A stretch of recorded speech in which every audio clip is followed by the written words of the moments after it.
Is there a such thing as spending too much money towards a specific job post and throwing money down the drain?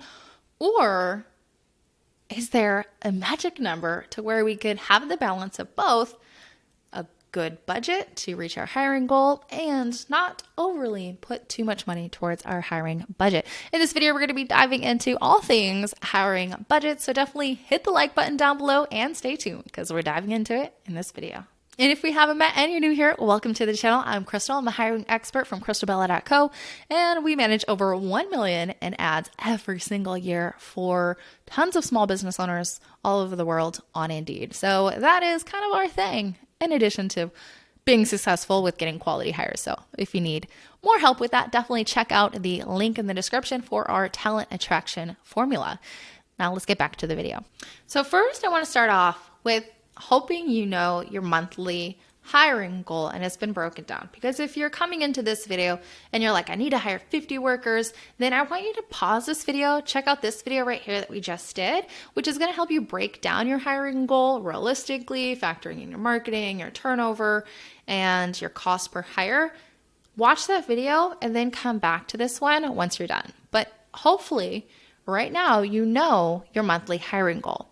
Now, once you have that, it's been realistic, you've gone through that whole video process, then let's go ahead and take it to the next step. Let's say you wanted to hire 10 workers, but you're anticipating some turnover. So let's just say you want to hire 10 workers at the end of a 30-day period, and we're going to factor in the people that you know you're going to lose. So let's say we're going to hire 15 people and you're planning on sticking with 10 of them by the end of the 30-day period. This is saying that they've been through the whole process, they passed.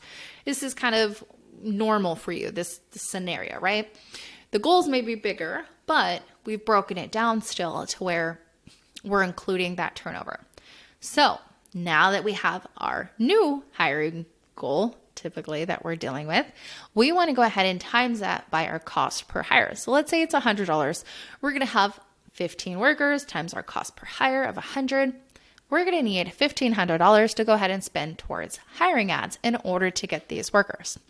Now, I'm not saying that there's not some free ways to go ahead and get some workers, but it's not going to be nowhere near as fast, as automated, or just as efficient to go ahead and spend the money to get those results so you could focus on money generating activities, worker retention, worker satisfaction, processes, training, like creating that fun environment, just making sure that they're set up for success, know that you're there to communicate with them, that you have their back.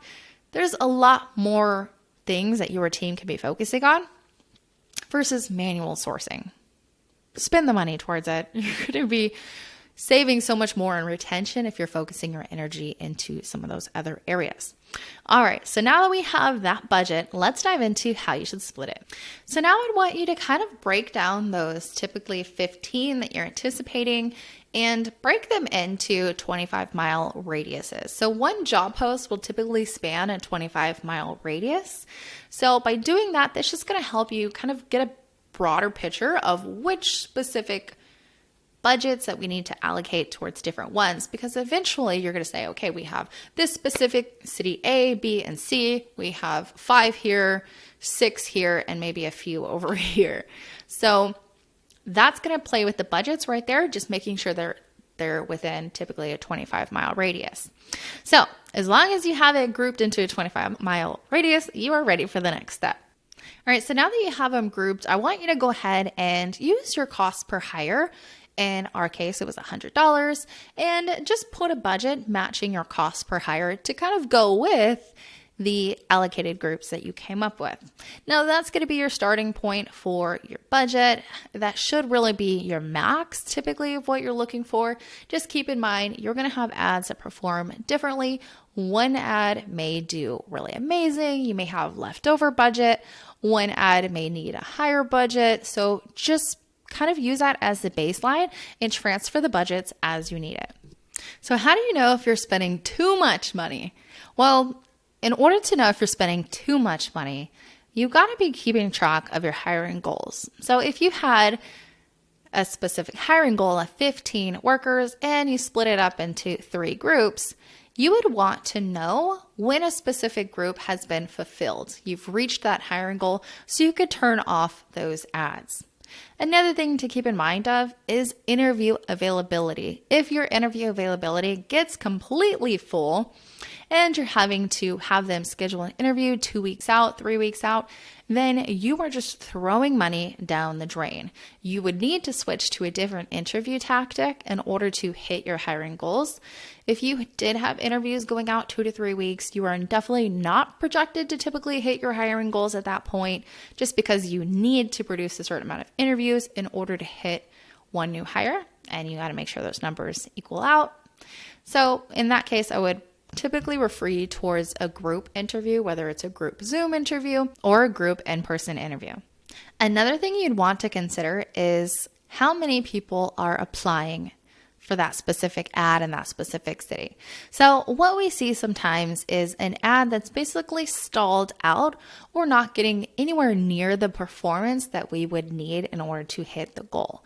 In this case, I would recommend switching to a different advertising city and paying attention to those results to make sure that you're still able to hit your hiring goal and keep that budget in aligned with your cost per hire. Getting traffic could start to seem a little bit easy for some people. However, others may have a little bit more difficulty trying to get to speak to the right people at the interview. In that case, you definitely want to check out your deal breakers on your application. I have a whole video on that. So again, check that out right here and let me know in the comments what problems you're having with your workers, and hopefully I can create a video for you in the future. But in the meantime, make sure you hit subscribe and I'll see you in the next one. Bye guys.